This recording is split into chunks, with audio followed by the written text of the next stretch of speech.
दिल्ली में एमसीडी चुनाव से पहले कांग्रेस को बड़ा झटका लगा है। एमसीडी में टिकट बंटवारे को लेकर कांग्रेस के सीनियर नेता और पूर्व स्वास्थ्य मंत्री ए.के. वालिया नाराज हैं। उन्होंने पार्टी से इस्तीफे की पेशकश कर दी है। ए.के. वालिया ने पार्टी आलाकमान को चिट्ठी लिखकर अपनी शिकायतें बताई हैं। टिकट बंटवारे को लेकर शीला दीक्षित सरकार में मंत्री रहे हारून यूसुफ और अरविंदर सिंह लवली भी नाराज दिख रहे हैं। वहीं कांग्रेस के पूर्व विधायक अमरीश गौतम ने बीजेपी ज्वाइन कर ली है। इस्तीफा है कि अगर जो नई बात सुनी जाएगी तो फिर क्या फायदा है, क्योंकि हमें पब्लिक को जवाब देना है। हम भी इसीलिए दुखी हैं कि कार्यकर्ता दुखी है। नाराजगी तो परिवार में होती है, लेकिन नाराजगी का मतलब ये नहीं होता कि पार्टी को नुकसान पहुंचाया जाए। निश्चित तौर पे जो है प्रेजेंट नेतृत्व को चाहिए कि वो लीडर्स का सम्मान करे, उनकी अवहेलना मत करे। यूपी के साहिबाबाद में पानी के ड्रम में डूबने से 3 मासूम बच्चों की दर्दनाक मौत हो गई। मामला साहिबाबाद के पंचशील गार्डन का है। 2 साल और 4 साल के 2 भाई और 6 साल की एक बच्ची, तीनों दोपहर 3 बजे अपने घर से लापता थे। उन्हें ढूंढा जा रहा था। तीनों के शव पानी के ड्रम में पड़े मिले। ये ड्रम एक कबाड़ के गोदाम में रखा था। पुलिस की शुरुआती तफ्तीश के मुताबिक जिन हालात में शव मिले हैं उसे देखकर लगता है कि तीनों बच्चे यहाँ खेल रहे थे। खेल के दौरान इन्होंने ड्रम से पानी निकालने की कोशिश की होगी और तभी एक एक कर तीनों बच्चे ड्रम में गिर गए होंगे।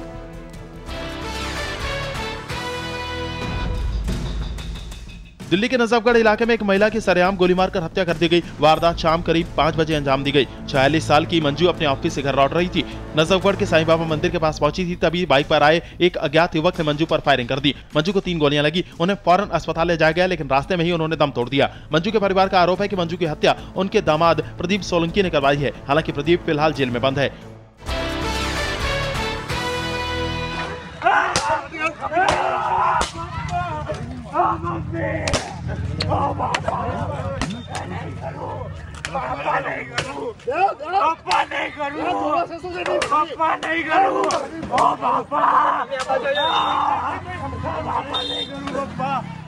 पिटाई की ये तस्वीर गुजरात की गांधीनगर की है। जो पिट रहा है वो दामाद है और जो पीट रहे हैं वो ससुर हैं और उनके लोग हैं। दामाद पर आरोप है कि उसने अपनी पत्नी को इतना मारा कि उसकी आंख के नीचे 7 टांके लग गए। वो आंख नहीं खोल पा रही है। जब पिता ने अपनी बेटी की हालत देखी तो गुस्से से लाल हो गए। बीच सड़क पर अपने दामाद को गाड़ी से उतारा और फिर उसे पीटना शुरू कर दिया। आरोपी दामाद पर पत्नी को दहेज के लिए प्रताड़ित करने का आरोप है।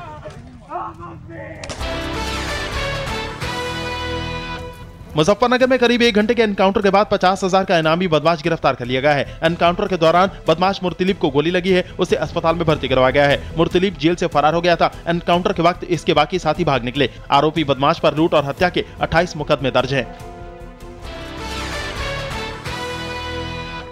पुणे में बीजेपी के विधायक संजीव रेड्डी की बेटी पर जानलेवा हमला हुआ है। बेटी बालाजी कॉलेज में एमबीए की छात्रा है। वो सुबह कॉलेज जा रही थी, तभी राजेश नाम के युवक ने उस पर चाकू से हमला कर दिया। नोएडा सेक्टर 63 के एफ ब्लॉक की झुग्गी बस्ती में आग लगने से करीब 50 झुग्गियां जलकर राख हो गईं। हादसा सोमवार रात 8 बजे के वक्त हुआ। स्थानीय लोगों के मुताबिक गैस सिलेंडर फटने की वजह से आग भीषण होती चली गई।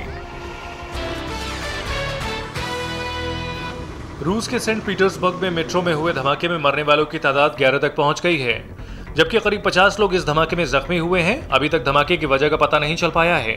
पुलिस जांच में जुटी है। आतंकी हमले की नजर से भी तहकीकात जारी है। राष्ट्रपति व्लादिमीर पुतिन ने आतंकी हमले के एंगल से जांच की बात कही है। सेंट पीटर्सबर्ग के सभी 7 मेट्रो स्टेशन को बंद कर दिया गया है और शहर के बाकी हिस्सों की भी सुरक्षा व्यवस्था कड़ी कर दी गई है। चिलचिलाती धूप और गर्मी से गुवाहाटी के लोगों को थोड़ी राहत मिली है। सोमवार रात गुवाहाटी में झमाझम बारिश हुई।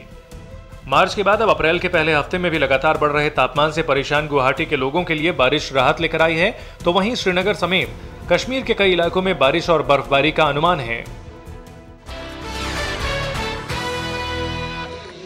उत्तराखंड के ऋषिकेश में बॉलीवुड एक्ट्रेस दीपिका पादुकोण गंगा आरती में शामिल हुई। गंगा आरती के वक्त दीपिका ने सफेद रंग का सलवार सूट पहना हुआ था। दीपिका ने परमार्थ निकेतन के अध्यक्ष चिदानंद सरस्वती मुनि महाराज और साध्वी भगवती के साथ गंगा आरती की। दीपिका उत्तराखंड में छुट्टियां मनाने आई हुई हैं। गंगा आरती में शामिल होने के लिए दीपिका लोगों की नजरों से बचती हुई यहां पहुंची। गंगा आरती के उनके कार्यक्रम को सबसे छिपाकर रखा गया था, लेकिन फिर भी दीपिका के गंगा आरती में शामिल होने की खबर लगते ही काफी लोग यहां उन्हें देखने पहुंच गए। गंगा आरती के बाद दीपिका ने गंगा के साथ साथ आसपास के वातावरण को साफ रखने की लोगों से अपील की।